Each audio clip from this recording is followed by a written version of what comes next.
abantu bemeye kwakira umwami Yesu umukiza mu bugingo bwabo. Imana ciduha akanya ko kubategura mu kubafasha mu kwatura ivyaha vyabo tutabagobereye. Rero kuri uyu munsi iba insinzi ku buzima bwabo no ku buzima bw'umusozi w'Imana na Yotsi.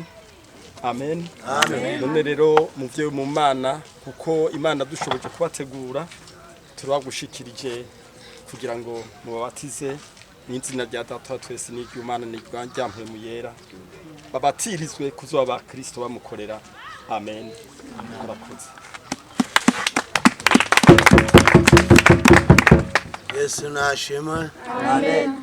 Reka Imana yacu, Imana yabashoboje, Imana yabarinze ikabibashikanye kuri uno munsi udasanzwe aho mugiye kuvuka ubwa kabiri. Reka tubanze dushimira Imana tuyikomera n'amashimeshi.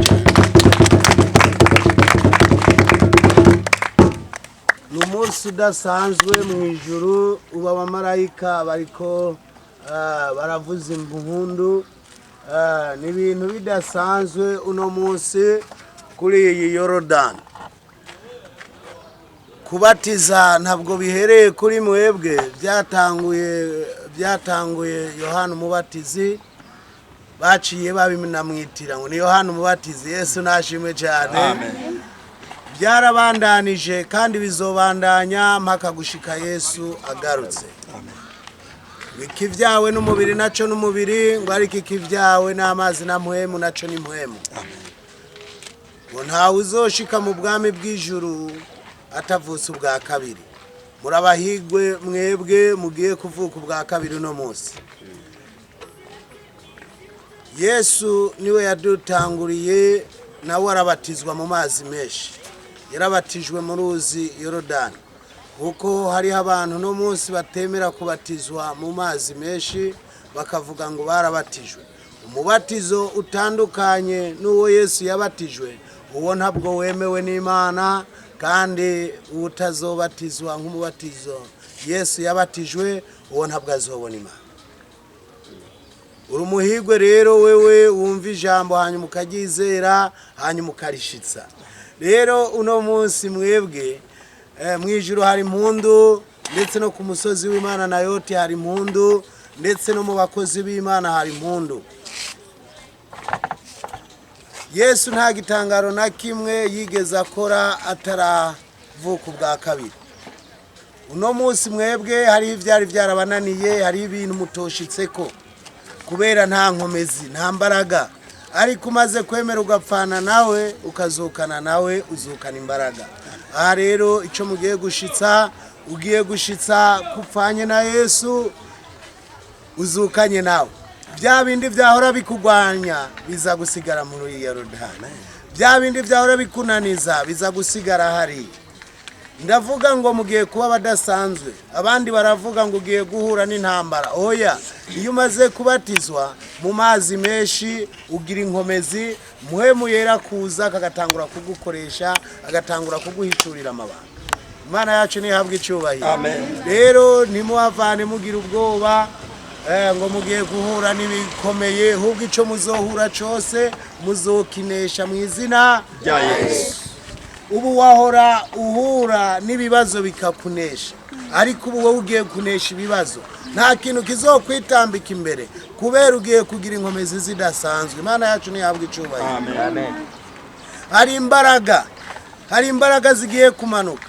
Yesu agiye muri Yorodani amaze kubatizwa, inuma mpwemu yaraciye muza mu ishusho y'inuma mugwako, hanyuma atangura gukoreshwa ibitangaza. Mugiye gukoreshwa rero ibitangaza. Iyo umaze kwemerera Imana mukagendana nayo, ukamara gushitsa n'ivyo Yesu yashikije, ukamara kuja muri Yorodani, ndababwira ntababesha, utazovuka ubwa kabiri uwo bizomugora kwinjira mu bwami bw'Imana. Rero mwebwe biroroshe, ico muzohura muzokinesha mu izina ry'uwababambiwe. Imana yacu nihabwa icyubahiro. Amen. Ico mugiye gukora rero, hari ingeso z'abamaze kubatizwa n'abatarabatizwa ziratandukanye. Hari abagenzi mwahorana kera, babagenzi no kubabwira ngo ngwino namwe mushitse ico Yesu yashikije. Imana yacu nihabwa icyubahiro. Amen. Hari abantu b'ingeso mbi uno munsi mugiye gutandukana nabo. Ibiyago, imvugo, iyo umuntu amaze gukizwa n'amajambo avuga arayaharura. Iyo umuntu amaze gukizwa neza akabatijwe ubwa kabiri, n'ibyo yahora avuga nk'ugufyina ntibiba bigisubira, nta gufyina kubaho. Imana yacu ntihabwe icyubahiro. Uratera inkuru n'umuntu mugatwenga, mugabo nta gufyina, ubona udukofe, ubona ngo ndaguhenze, ubona ngo urumva ngo wambwawe wamuhimbiriwe. Hari amajambo adasubira kuza mu kanwa ko wagize gute, ko wakijijwe, ngo naguhenze nikora, wabeshe nyene. Uno munsi rero ngo mugire amatwi, umunyaruke kumva, ngo ariko mutebe kugira gute kwishura. Ijambo mukizwa kwama imbere y'abantu ngo mbabarira ntibikunda, iminsi yose ngo mbabarira. Birakwiye noneho kuzoza uvuga amajambo agosoye, ntuze wame uri kurafukama ngo mbabarira, kuko mbabarira imwanya wose birababaje. Bibereye abantu kera niho abantu akiri imboregwa yakora ibintu atabizi, akadabanganya ibintu, bwaca mu gitondo ngo mbabarira. Bwasubire ejo yasubira kuboregwa, agasubira kudabanganya ibindi, bwaca ngo mbabarira. Rero mbabarira za minsi yose zibereye imboregwa. Mana yacu ntihabwe icyubahiro. Ariko abakijijwe mwari mukwiye kwirinda amajambo yo kwama musaba imbabazi.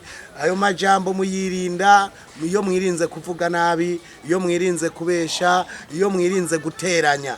Abakijijwe nabo ntibateranya, abakijijwe ntibabesha, abakijijwe ntibagwana, abakijijwe ntibatukana. Ubu rero mushikije vyose mu vyo Yesu agira gute akerarondera.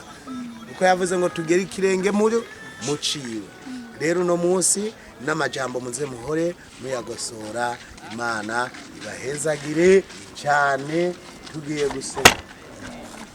Nababwiye si twe tubitanguye, ni Yohana Umubatizi yatanguje iki gikorwa, hanyuma na Yesu arakurikira arabatizwa, kandi si twebwe tuzokirangiza.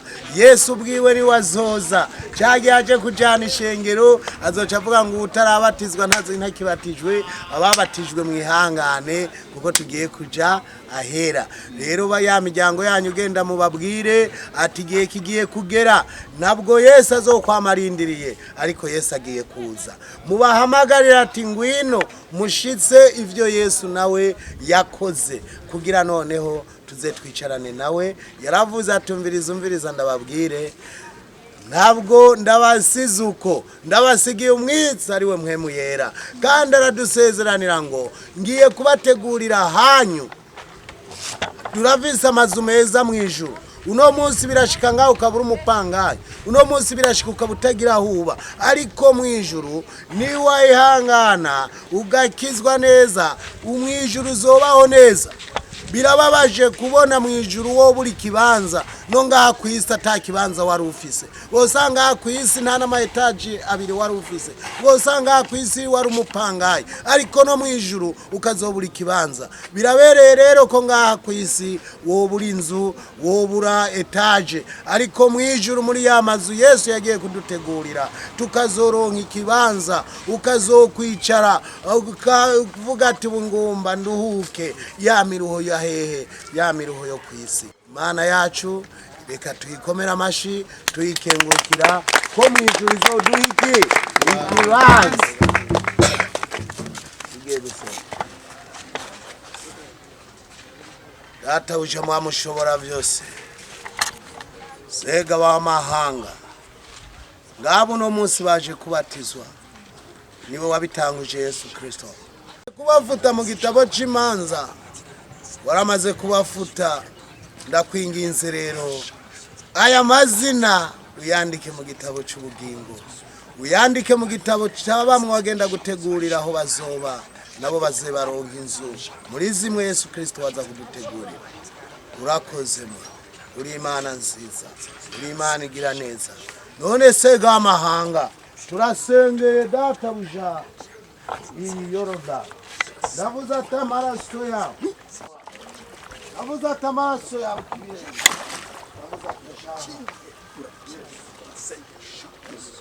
ndakuye mu bitakuvako byose. Yes, abasa. Ndavuze ati ndirukanye bitakuvako byose. Basa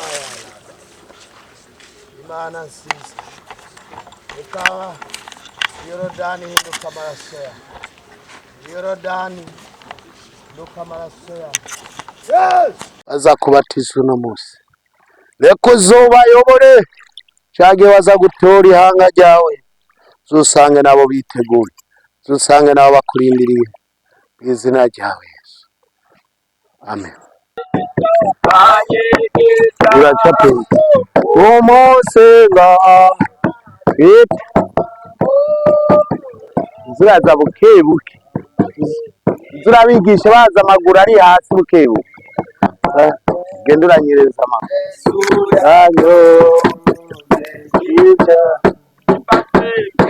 imbaze Yesu yanyu niba anyegesha umuse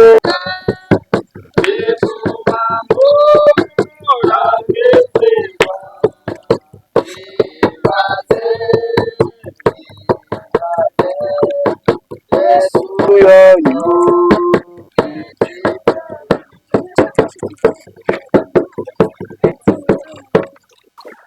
hano waje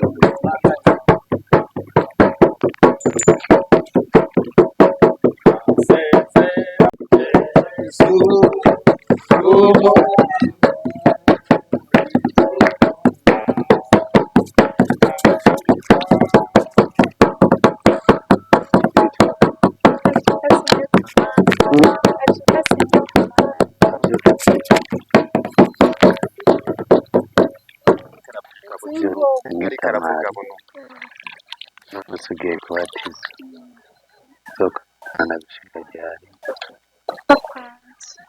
ntabwo uzopfa uzobaho, ndavuga tuzokorera gushika yasagarutse ugusenge tama. Nanjye ngiye kukubatiza mu izina rya Data n'iry'Umwana n'irya Mpwemu Yera.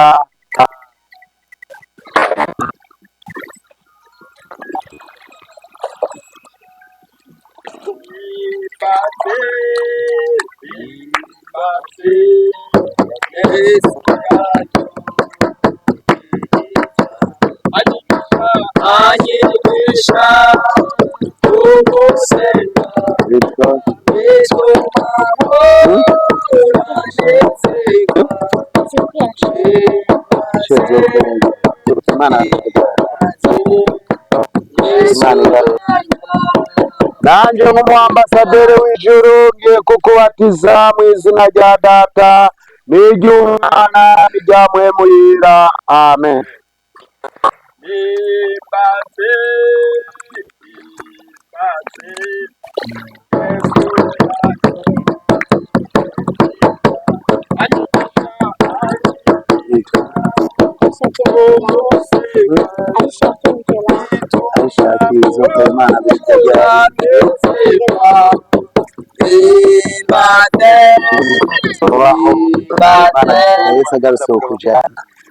Nanjye nk'umuambasaderi w'ijuru ndagiye kukubatiza mu izina rya Data n'iry'Umwana n'irya Mpwemu Yera, amen.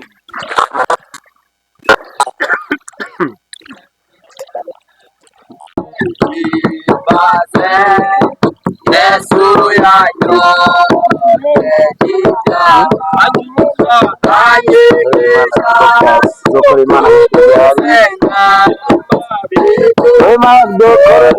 Dorokasi, nanjye nk'umuambasaderi w'ijuru ngiye kukubatiza mu izina rya Data n'iry'Umwana n'irya Mpwemu Yera, amen.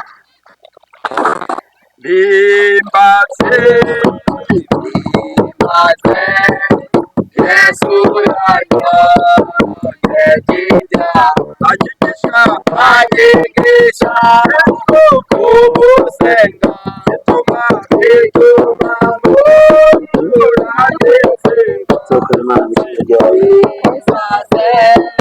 Yadukura Berine, nanjye nk'umuambasaderi w'ijuru ngiye kukubatiza mu izina rya Data n'iry'Umwana n'irya Mpwemu Yera, amen.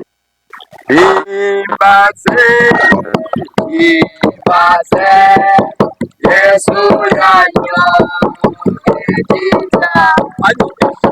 anyigisha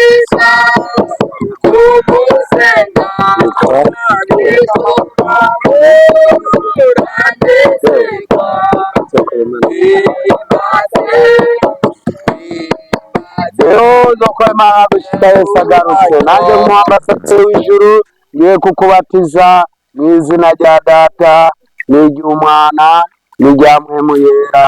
Amen. Himbaze, himbaze, Yesu yanyoye ibyaha, anyigisha Yesu kumusenga, bituma Mugisha, nanjye nk'umwambasaderi w'ijuru ngiye kukubatiza mu izina rya Data n'iry'Umwana n'irya Mpwemu Yera. Amen. anyigisha kumusenga, bituma munezerwa.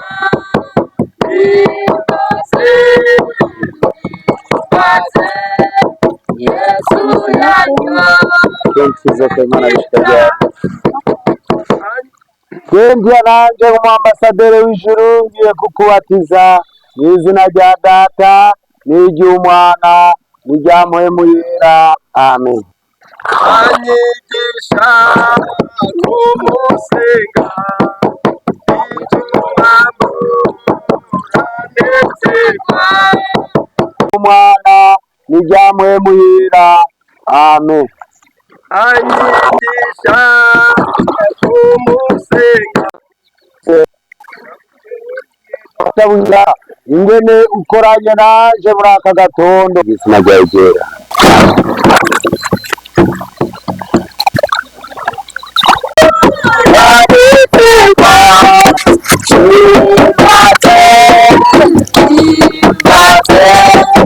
Yesu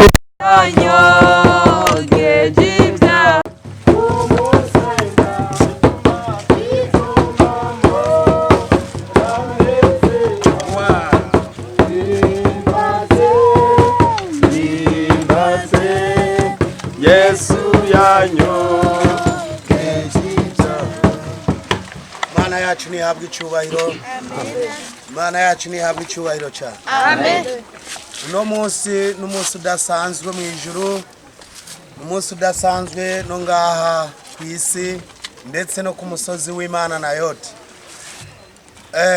Mwamaze kuba abandi bantu badasanzwe, ubu mufise izindi nkomezi zidasanzwe, ntabwo mukiri ba bantu ba kera.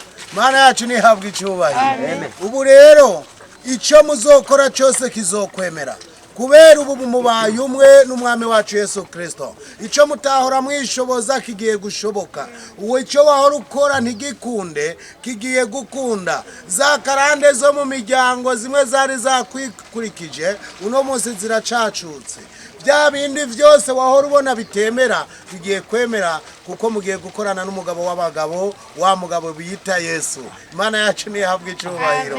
Uno munsi wahora ugenda uri umwe, ariko uno munsi mugiraniye amasezerano. Bya bindi byahora bikugora ubisize hehe? Muri Yorodani. Ubaye mushasha rero, uzohora kubwira ngo naka uko wari umeze kera, ibyo nta utegerezwa kumenya, ariko ubu wahindutse mushasha. Mwikomera amashimeshi cyane.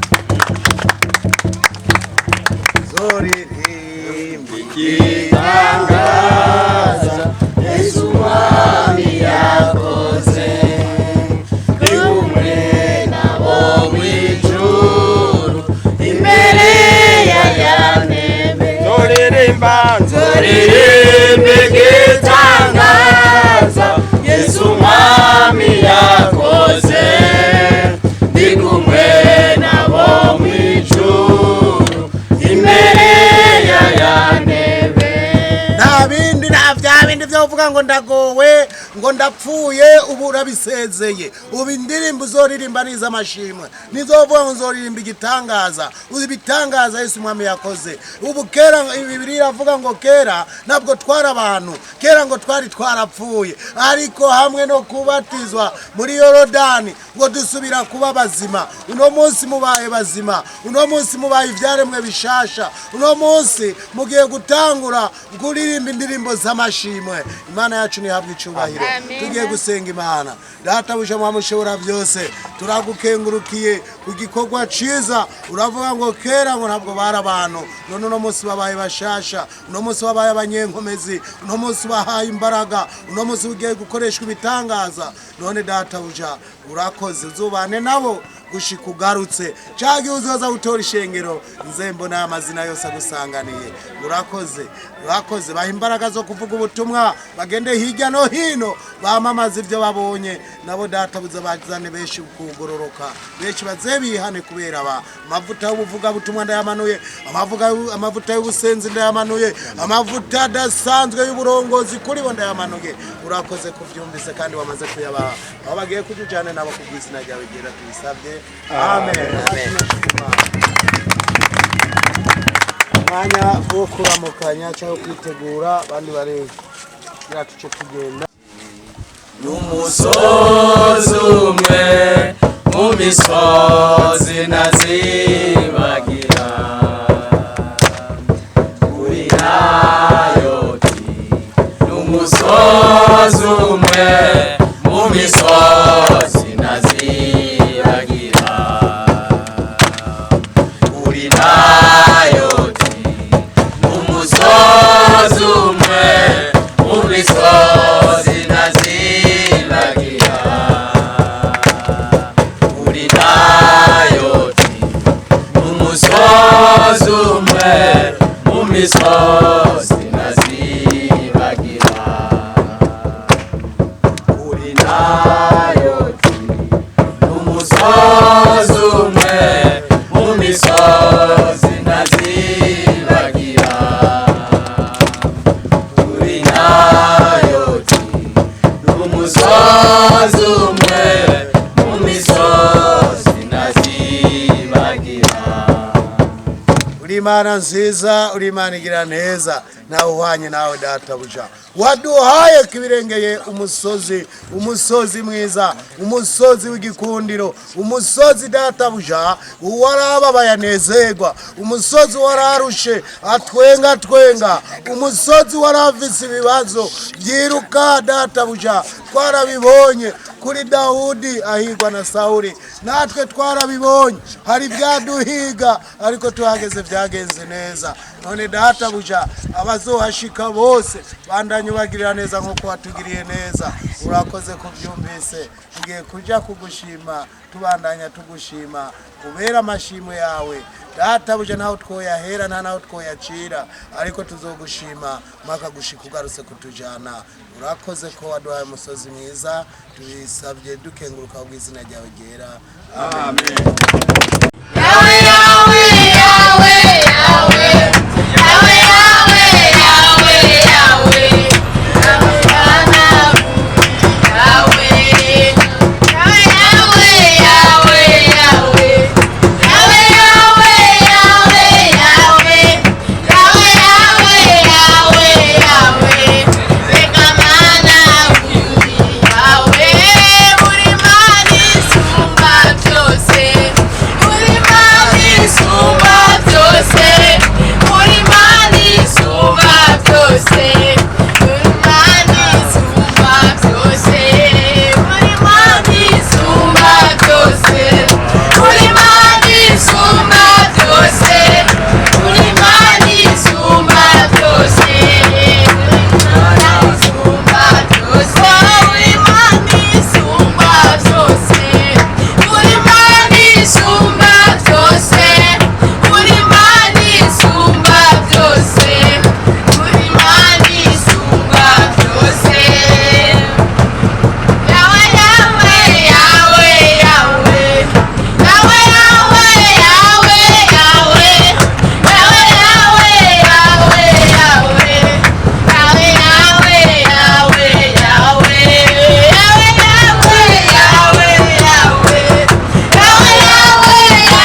Imana